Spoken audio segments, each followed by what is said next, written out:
Saint Augustine commentary on Psalm 101 following. The pious heart has its banquets, the proud heart has its banquets, for it was on account of the food of the proud heart that he said, with an insatiable heart. How is the proud heart fed? If a man is proud, he is envious. Otherwise, it can't be. Pride is the mother of enviousness. It can't but generate it and ever coexist with it. Every proud man is therefore envious. If envious, he feeds on the misfortunes of others. Whence the Apostle says, "But if you bite and devour one another, take heed that you be not consumed of one another."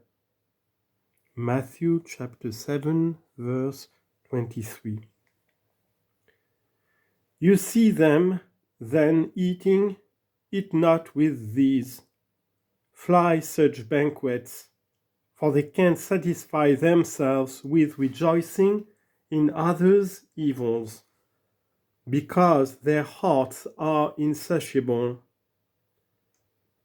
Beware you are not caught in their feasts by the devil's noose, just as birds fit at the trap or fishers at the hook, they were taken when they fed.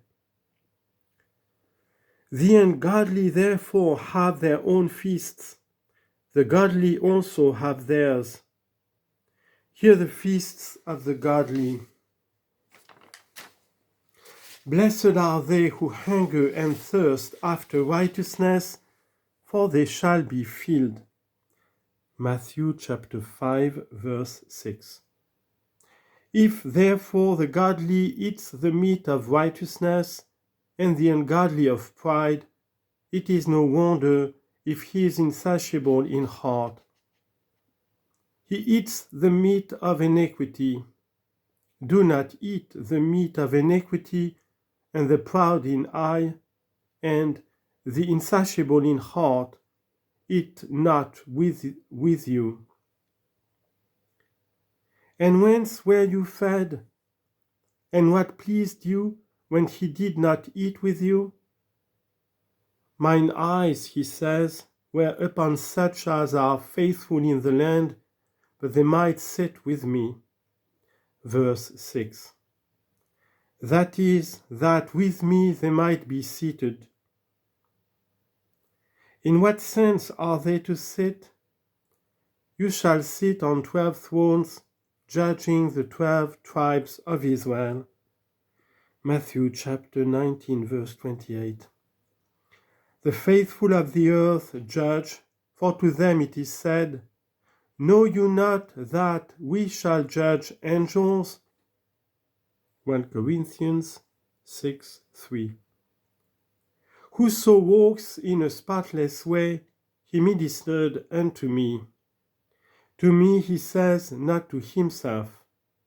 For many minister the gospel, but unto themselves, because they seek their own things, not the things of Jesus Christ. Philippians 2:21. The proud man has not dwelt in the midst of my house. Verse 7. Understand this of the heart. The proud did not dwell in my heart, no such dwell in my heart, for he hurried away from me. None but the meek and peaceful dwell in my heart. The proud dwell not there, for the unrighteous one dwells not in the heart of the righteous. Let the righteous be distant from you, I know not how many miles and stations. You dwell together if you have one heart. The proud doer has not dwelt in the midst of my house. He that speaks unjust things has not directed in the sight of my eyes. This is the spotless way where we understand when the Lord comes unto us. In the morning I destroyed all the ungodly that were in the land, that I may root out all wicked doers from the city of the Lord. Verse 8. This is obscure. There are then wicked doers in the city of the Lord, and they at present seemingly spared. Why so? Because it is the season of mercy. But that of judgment will come, for the psalm thus began, of mercy and judgment will I sing unto you, O Lord. He at present spares, he will then judge. But when will he judge? When night shall have passed away. For this reason he has said, in the morning. When the day shall at last have arrived, night having passed by. Why does he spare them until the dawn? Because it was night. What means it was night?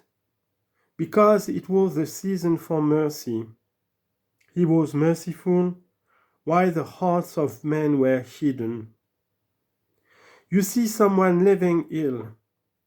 You endure him, for you know not of what sort he will prove to be, since it is night.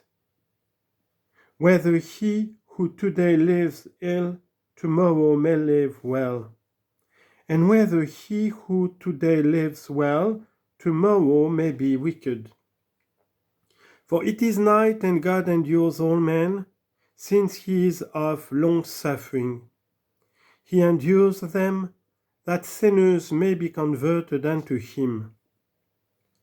But they who shall not have reformed themselves in that season of mercy shall be slain. And wherefore? That they may be scattered abroad. From the city of the Lord, from the fellowship of Jerusalem, from the fellowship of the saints, from the fellowship of the church. But when shall they be slain? At dawn. What means at dawn? When night shall have passed away. Wherefore now does he spare? Because it is the season of mercy. Why does he not always spare? Because mercy and judgment will I sing unto thee, O Lord. Brethren, let no man flatter himself. All the doers of iniquity shall be slain. Christ shall slay them at the dawn, and shall destroy them from his city. But now, while it is the time of mercy, let them hear him. Everywhere he cries out by the law, by the prophets, by the psalms, by the epistles, by the gospels. See that he is not silent, that he spares, that he grants mercy, but beware, for the judgment will come.